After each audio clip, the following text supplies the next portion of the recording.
I wanted to take this time to offer some trans hope, something I believe we can all use.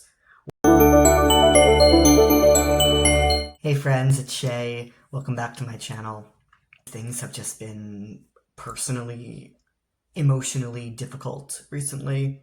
I've just been experiencing a lot more gender dysphoria and body dysphoria than I have for a long time. Keep in mind, I'm about 3 years post-op top surgery.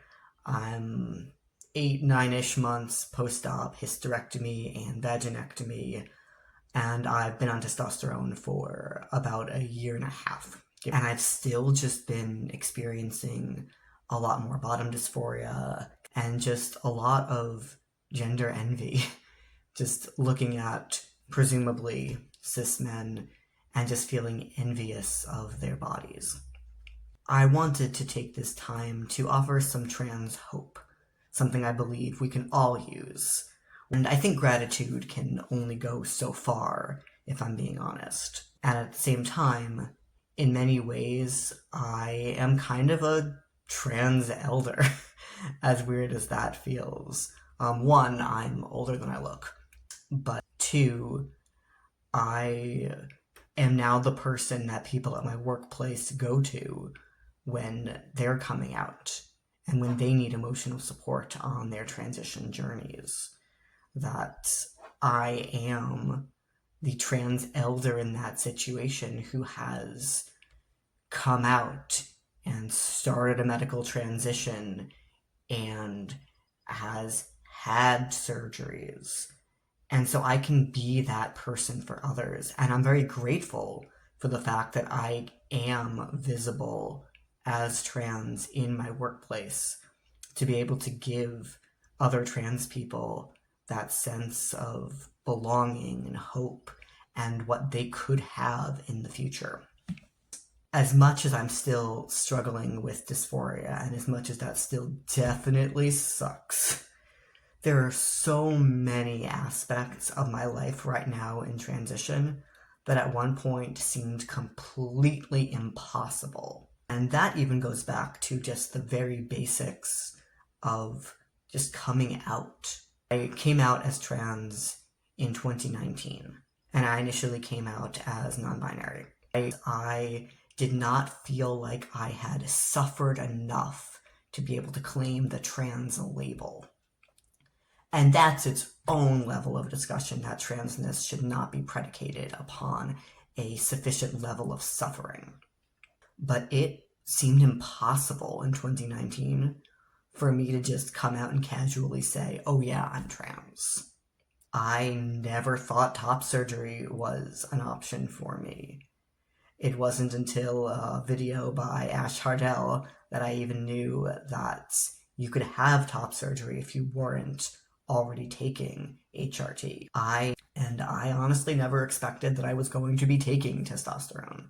So my transition journey has also been unexpected in a number of ways, the directions that it's taken me, and the things like testosterone that have been instrumental in helping me feel at home in my body and able to get up and be in the world without feeling constant anxiety and dysphoria. So because of the way that I dress, which is typically more feminine, I still wear a lot of more feminine shirts, for instance. I still wear a lot of more feminine pants. For a long time, I was still dressing in skirts and dresses, and therefore the idea that I could ever use a public men's room never seemed possible. And now, because of the effects of testosterone, and depending on how I'm dressed, I can use the men's room in public spaces. And yeah, it still causes me some anxiety, depending on my presentation that day. But even just stepping into the men's room seemed absolutely impossible. Not even 3-4 months ago. Sorry, that's a cat that's trying to get out. One moment. I can now be on the phone.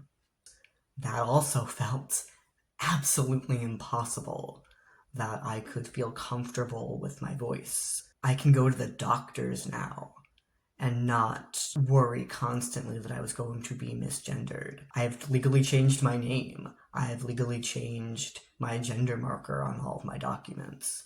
I don't have to worry that I'm going to get mail with my dead name on it, that I'm going to call up to schedule a doctor's appointment and they need my legal name.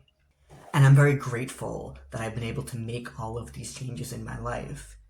And I'm very aware that there are still changes I want to make in my life. But I really wanted to make this video for myself and for you to just be able to give you that hope that wherever you are in transition right now, there's probably something in your future that seems completely impossible, and chances are it's not. Chances are, one day you will be able to do that impossible thing, and you'll be able to look back and be that trans hope for somebody else. Thanks so much, guys.